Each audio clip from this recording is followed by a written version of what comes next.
आज हम आपको वैद्युत द्विध्रुव के कारण वैद्युत क्षेत्र की तीव्रता की अच्छी स्थिति के बारे में समझा रहे हैं।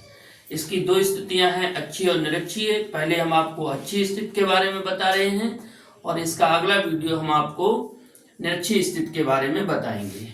तो आइए चलते हैं, पहले देखते हैं अच्छी स्थिति की अच्छी स्थिति।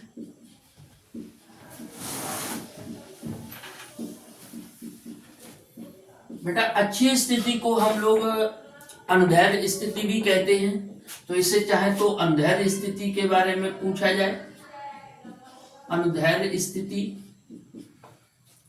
और इसके लिए सबसे पहले हम लोगों को वैद्युत द्विध्रुव के बारे में जानना है कि वैद्युत द्विध्रुव क्या होता है। वैद्युत द्विध्रुव एक ऐसी व्यवस्था को कहते हैं, जैसे हमने एक व्यवस्था ले ली ए और बी, इसमें बी सिरे पर प्लस चार्ज रख दिया और माइनस चार्ज रख दिया ए सिरे पर, और दोनों के बीच की जो दूरी है उसे हमने मान लिया 2l। तो वैद्युत द्विध्रुव एक ऐसा समायोजन है जिसमें दो बराबर यानी दोनों का प्लस आवेश यानी Q है, लेकिन एक पर प्लस आवेश है और एक पर माइनस आवेश। मीन्स आवेश की वैल्यू बराबर है लेकिन उनकी प्रकृति अलग अलग है, और जब प्रकृति अलग अलग है तो ऐसी व्यवस्था को ही वैद्युत द्विध्रुव कहते हैं। अब इसकी अच्छी स्थिति की यहां जब हम बात कर रहे हैं तो इसका हमने मध्य बिंदु ले लिया द्विध्रुव का, जिसे नाम दे दिया हमने O। और अच्छी स्थिति का मतलब है कि दोनों ध्रुवों को मिलाने वाली या दोनों सिरों को मिलाने वाली एक रेखा खींच दी, और इस रेखा पर इसके मध्य बिंदु O से R दूरी पर एक बिंदु ले लिया हमने R दूरी पर एक बिंदु ले लिया हमने P, जहां पर हमें वैद्युत द्विध्रुव के कारण अच्छी स्थिति में तीव्रता निकालनी है। अब बेटा तीव्रता एक सदिश राशि है। अब जब सदिश राशि है तो पहले यहाँ दो आवेश है, एक प्लस चार्ज है एक माइनस चार्ज है। तो पहले प्लस चार्ज के कारण वैद्युत क्षेत्र की दिशा क्या होगी? तो बल रेखाएं होती हैं जो प्लस चार्ज से चलकर जाती हैं, तो कहां निकालना है? बिंदु P पर। तो जो बल रेखा प्लस चार्ज से होकर जाएगी वो प्लस चार्ज से होकर,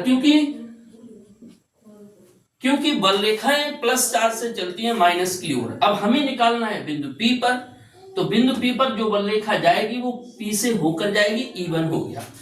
और जब हम माइनस चार्ज की बात करते हैं तो माइनस चार्ज के लिए बल रेखाएं माइनस की ओर आती हैं, इसलिए माइनस चार्ज के कारण जो तीव्रता की दिशा है E2 वो माइनस की ओर होगी। तो हम इसकी भाषा के तौर पे ऐसे लिख सकते हैं कि माना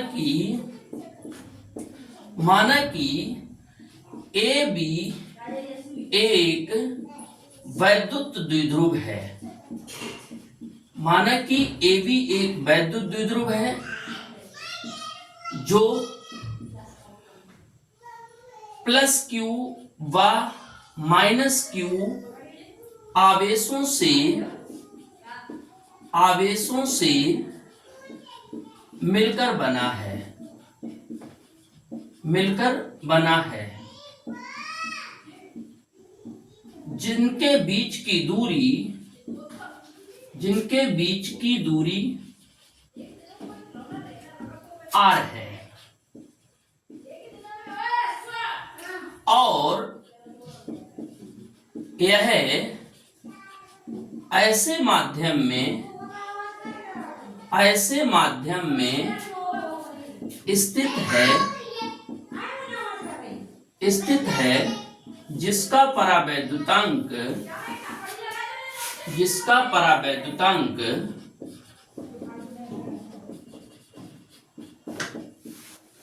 K है।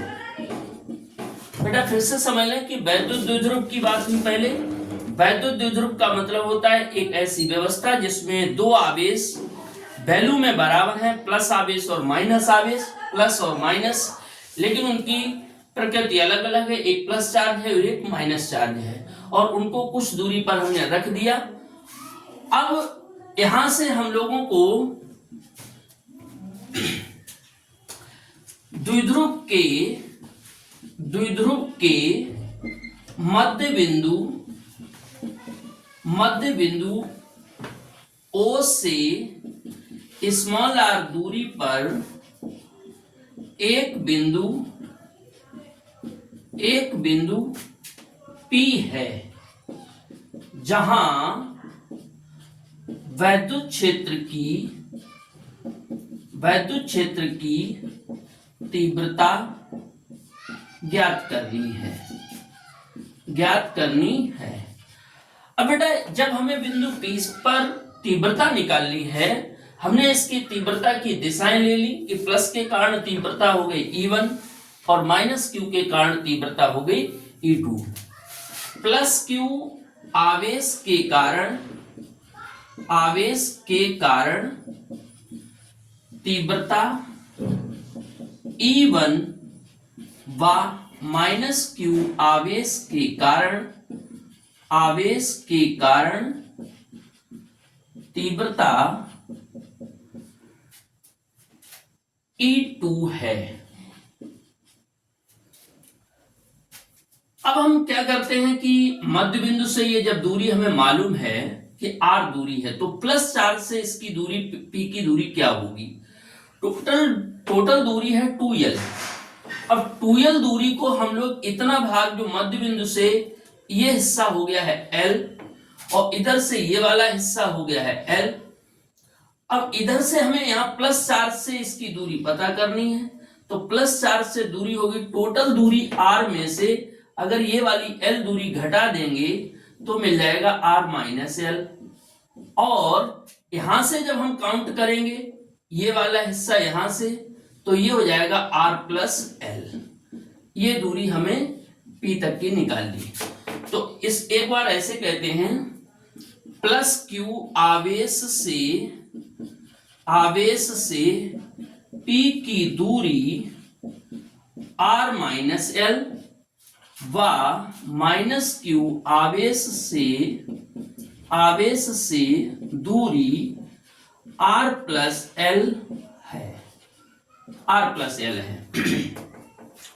अब हम लोग जो बिंदु आवेश का डेरिवेशन आप लोगों ने पढ़ा होगा उसी का कि आवेश रखा है बिंदु बिंदु B पर और हमें तीव्रता निकालनी है बिंदु P पर, तब कह देंगे प्लस Q आवेश के कारण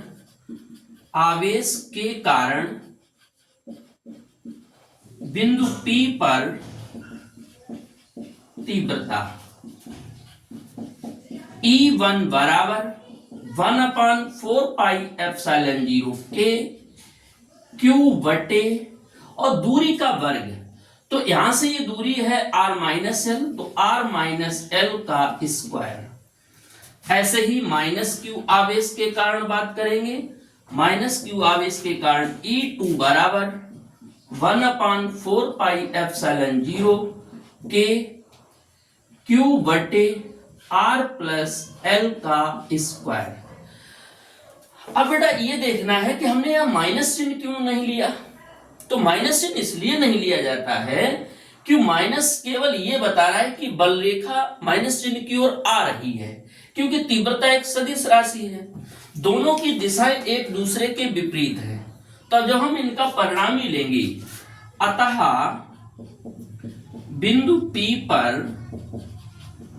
P पर परिणामी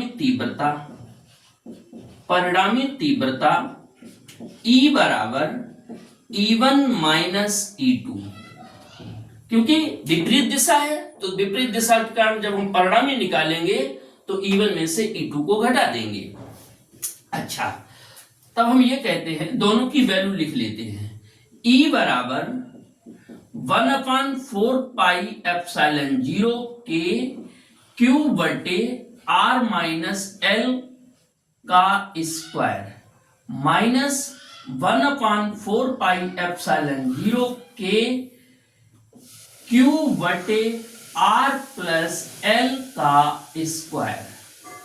अब बेटा देखो हमारे पास यहाँ 1/4 पाई एप्सिलॉन 0 और Q कॉमन है, तो कॉमन है तो इसे हमने क्या किया, कॉमन ले लिया।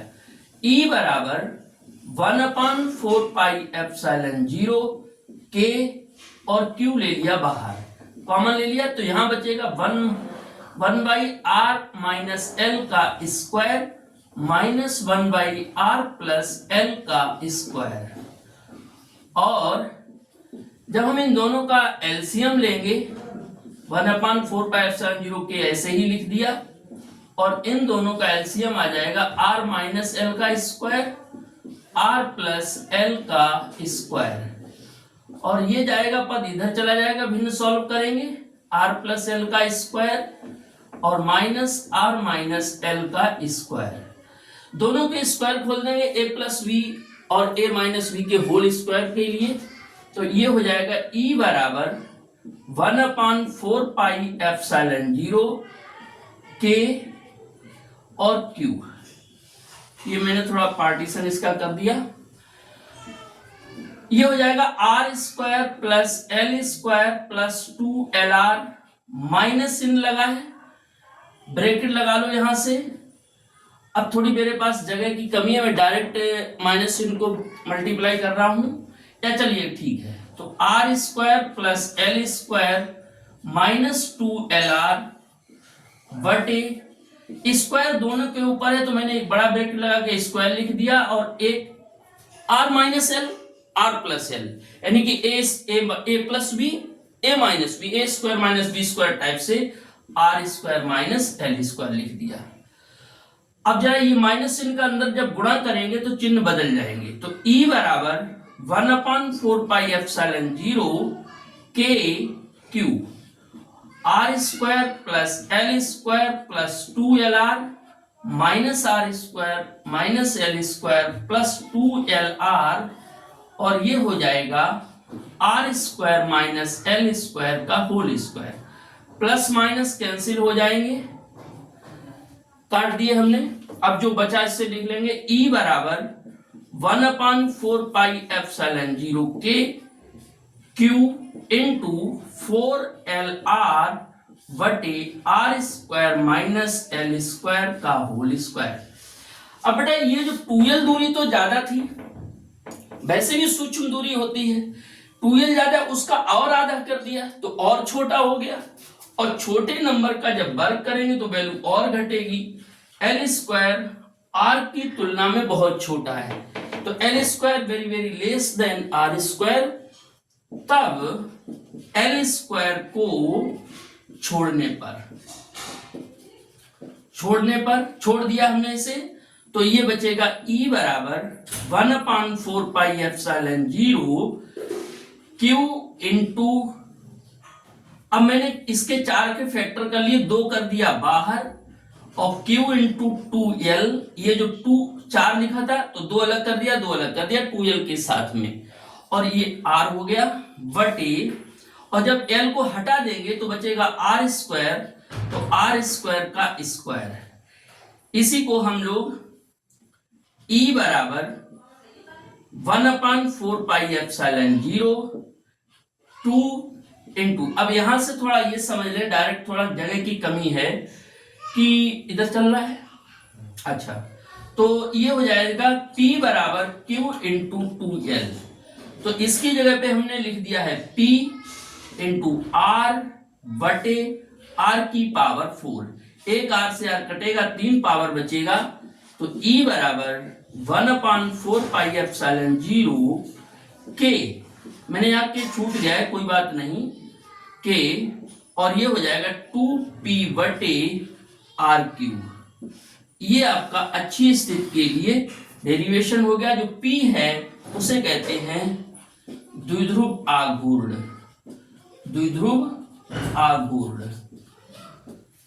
तो ये रहा आपका अच्छी स्थिति का डेरिवेशन, जिस आप नोट कर लीजिए, समझ लीजिए, और अच्छा लगे तो वीडियो को लाइक करें, शेयर करें और सब्सक्राइब करें। Thank you.